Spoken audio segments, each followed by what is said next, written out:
may be obvious, but I have a new body and I'm very happy with it. But it's been a process. And just so that I can feel that it was all worth it, I'm going to be making content out of this process. It all starts years ago, believe it or not. I wanted to have a simple animated character to use for YouTube videos.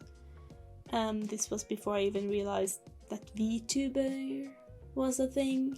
So this was literally just 2D animation, mostly still images, but I wanted to have some movement, kind of a la early The Odd Ones Out, Jane Animation, Let Me Explain Studios, Emirichu. I mean, there's a lot of these animated storytime YouTubers.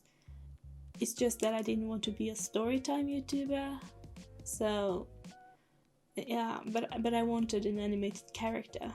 But you know, I don't have that much passion for animations, so I just kind of scrapped that because it takes a lot of work and time, and I didn't put in the work and the time to do it. But then I learned about VTubers that has proper moving models without the actual animating for every video part. And I wanted that. Like, to be able to be an anime girl. Yes, please. So I dove straight into learning all that I could about that. First of all, you need a model, of course. And I'm broke, so my only choice was to make it myself. I first tried making a 3D VTuber model because that seemed to be the most accessible and easiest method. And while it was fun working on it, it wasn't quite the look that I wanted. At the time, at least, when I was doing it, there wasn't even an option for animal ears. Like, I was using softwares like VRoid Studio, which basically gives you a default rigged body and you can kind of customize that. But at least I think it has improved, but at the time it was fairly limited.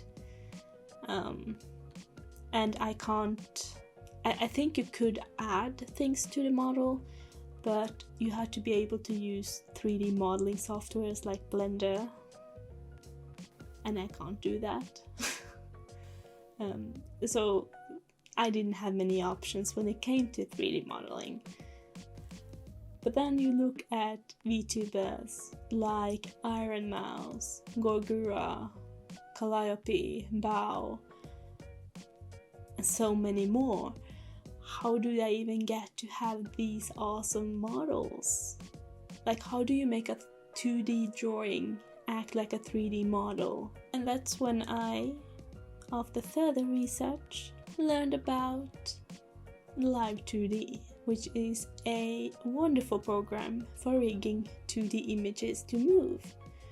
You can use it in programs like VTube Studio, PRPR Live, or even FaceRig. Since I've started, there has been major developments in the versatility of 2D models, like even more than before. Hand movements? I can't even begin to wrap my head around all of that.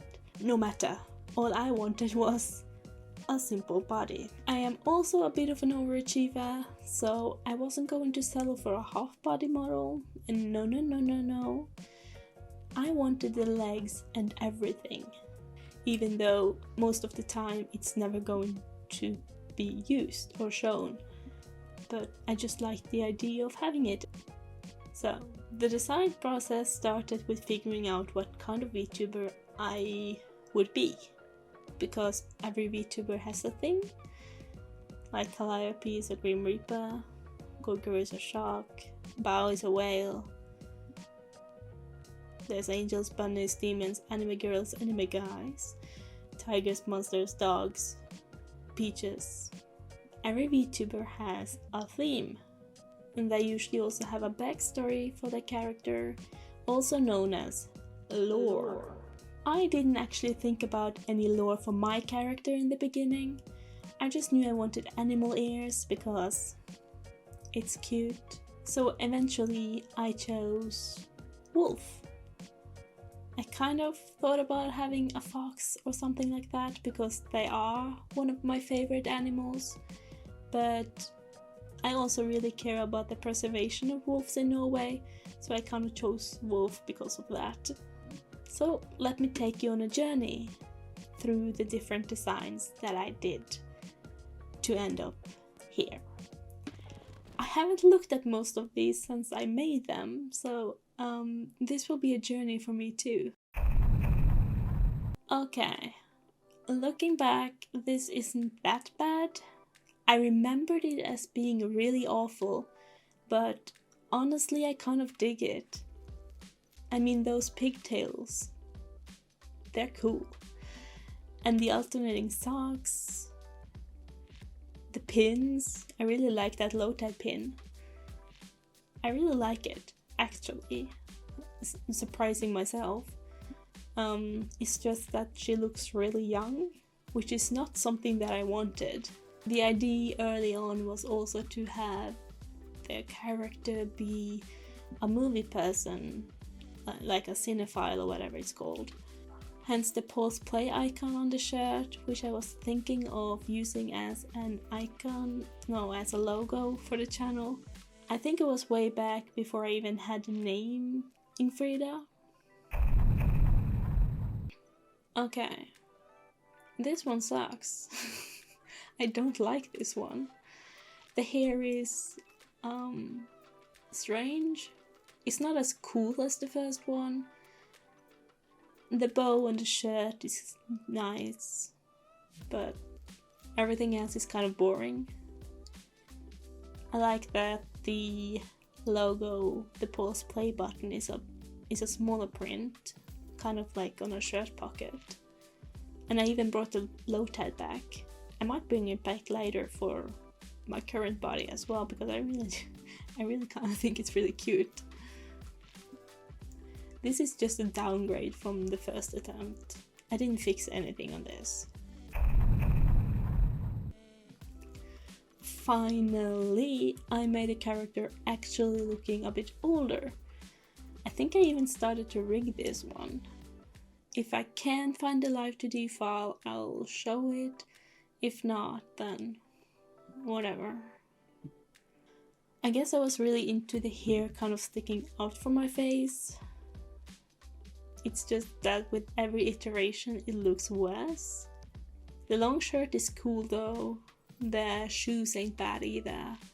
I think there were some things with Live2D that I found difficult to rig, and I needed to cut the character differently. So I just started over from scratch when I couldn't rig it properly, because that's how I am. Learning by doing, and learning by starting over and over and over. Like a madman. But the definition of insanity is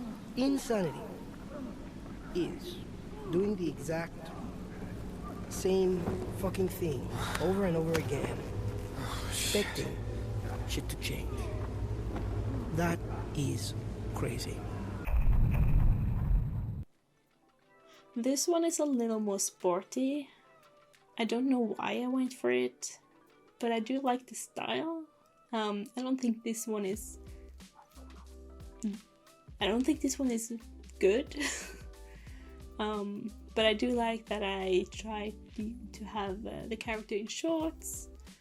The jacket is cool. I have always really liked the designs when the jacket is not entirely sitting on the shoulders.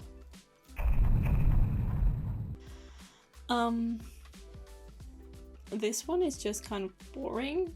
I think at this point I was getting intimidating by using Live2D, and I felt that I needed a simple design to actually get a proper rig going.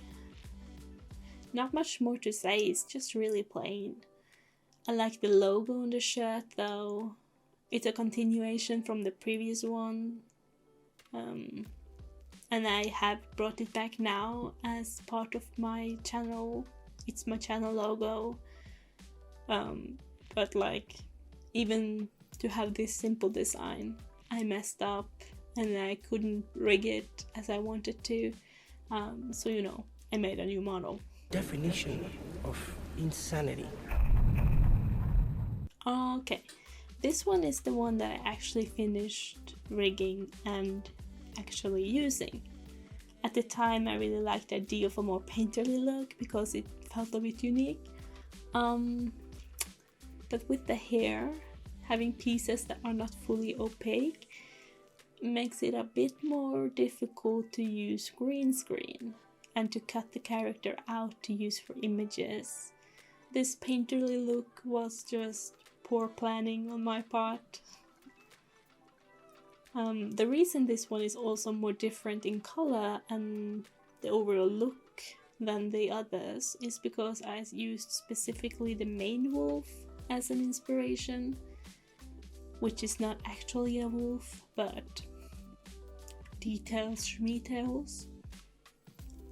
I think I felt like my previous palette, which wasn't thought out at all, was getting a bit dull. It's still a very simple design, and a simple design would mean fewer parts, and therefore it would be less overwhelming when I load it into the software. I actually found an early brainstorming sketch for Model 6, and oh my gosh, this is so much more interesting. I assume I didn't go for this because I was worried about rigging it, but the design is just better in my opinion than what I went for. This is surprisingly not my current body. I made this, I think it was over the summer or something, and I sat down and I thought that I wanted an actual interesting design, and I saw someone say that, I can't remember who it was, I'm sorry, but it was that when making a design, like, I choose at least 3 things to base the design on. And so I chose maned wolf, horse girl, and vintage. And I don't hate the design. It's, if nothing else, more interesting than a lot of the things that I've done. As you can see, I have the baggy eyes, which I also now have. I also had the idea of having one ear down at this point, which you can see I've also incorporated in my new model. I actually like the insides of the hair a lot. The bright blue is really cool. I also really like the bangs crossing over each other on the middle of the face. But I tried to get very fancy with the pose of the model. It just wasn't my thing, and so I stopped. Also, it looks like a Victorian magician. At this point, I felt like I needed to make something out of this whole VTuber model journey. So I actually have proper video footage of the whole process, except the initial sketch. It was a little different in the very beginning. Eventually I started to change details about it and it became the design that I am now. I also went ham, trying to not get stuck with a predictable color scheme. I completely put away the main wolf thing. I'm just wolf now. I was just very determined to make this one work, and I was sick of trying over and over, never being quite happy with what I've done. But it was maybe a bad idea because I struggle with making decisions, and it doesn't help that I ended up with like 20 color combination in total at the end. I think it took me several days to decide what to choose. Eventually though, I went with a mix of a few different ones. Also, I don't know how obvious it is, but Genshin Impact character design was a huge inspiration for me. Specifically Tignari, Suncho, Reza, I think those were the main ones.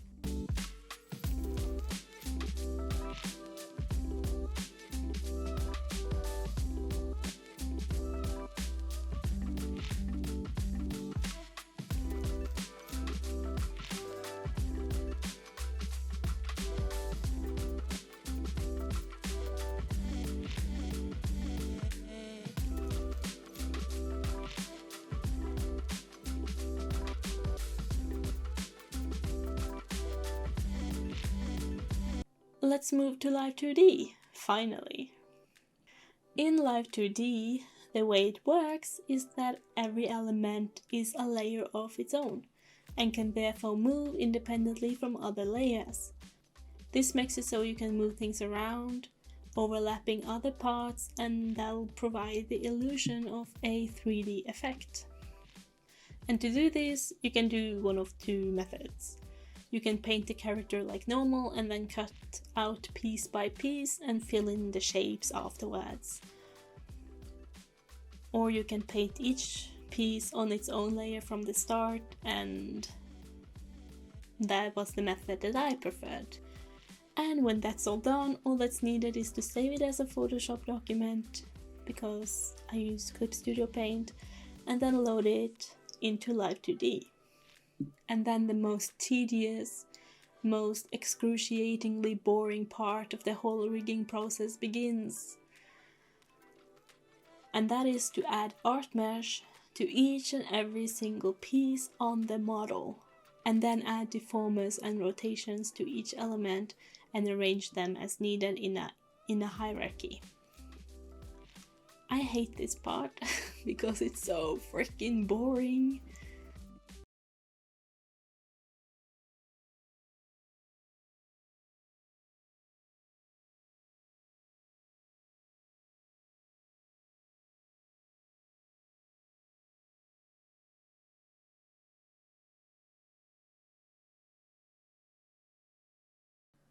Did I tell you how boring it is yet? Okay, I'm over-exaggerating a little bit, but it is definitely my least favorite part of the Live 2D process. Maybe it was like 4 or 5 hours in total, which took me several days because I couldn't sit and do it all at once. But if you do it well and you do it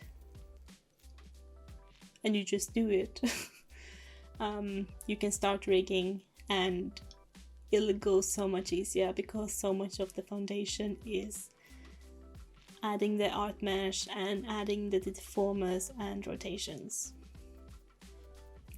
So it's worth it. The art mesh is the web that you see, made out of dots and lines. This allows you to move and distort it, and basically, without an art mesh, nothing works. And any deformers used will have to contain at least one art mesh. There are two kinds of deformers, warp and rotation. A warp deformer is a grid that allows you to both move and distort the art mesh that it contains. It allows you to distort it more uniformly than just using the art mesh. It's great for anything that moves on the X and Y axis, for instance. A rotation deformer is a deformer that allows you to rotate in art mesh without distorting or changing the shape in any way, which is helpful for things like tilting the head or moving the joints of the arms. Art mesh, warp deformers, and rotations are all used to move the character with parameters. A parameter are the very thing that will actually allow you to make the model move. Without it, all of the movements done to the art mesh or deformers will mean absolutely nothing. A parameter are basically key points that you can set that will record and store data about movements done to the art mesh. The parameters are what any face tracker will use, and you use it to also add physics onto the model. It's quite a steep learning curve, especially if you don't have experience with 3D rigging, which is generally kind of similar. And even though I had by now done this or tried this out many times, I still relied heavily on my first completed rig. I kept going back to it to refer to make sure that I was using the correct parameters and the correct pieces and the correct deformers and blah blah blah blah blah. And that rig was created by carefully following I think it was 19 hours real-time process video by Brian Sweet. And I have watched so many tutorials from channels like Kira Omori. Like the mouth rigging is entirely based on the way that she mouth rigs. Kapako Yueko, Emma Akatsuki, Dreamtro.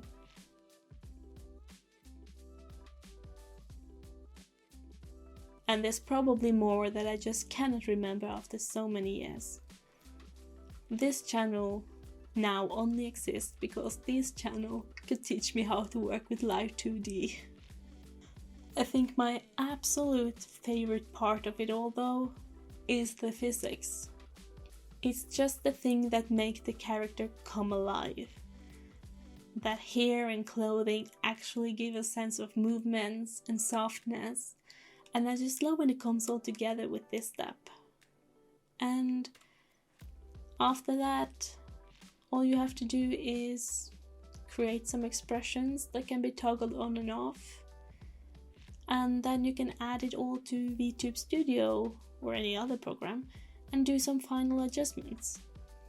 And so, after several days and many hours, I finally ended up with a completed new body.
So there it is. I'm really happy with this model now. I think it's one of my better attempts for sure. I've also learned more about how to fine-tune it in VTube Studio, which is my preferred software. And I think it's overall a pretty expressive model. It's definitely more expressive than anything I've ever done up to this stage. It's not perfect yet. Maybe whenever I choose to try and update it, it will be, hopefully, even better. I think I'm going to stick with this for a while now. What the definition of insanity is. Insanity is doing the exact same fucking thing over and over again, that is crazy.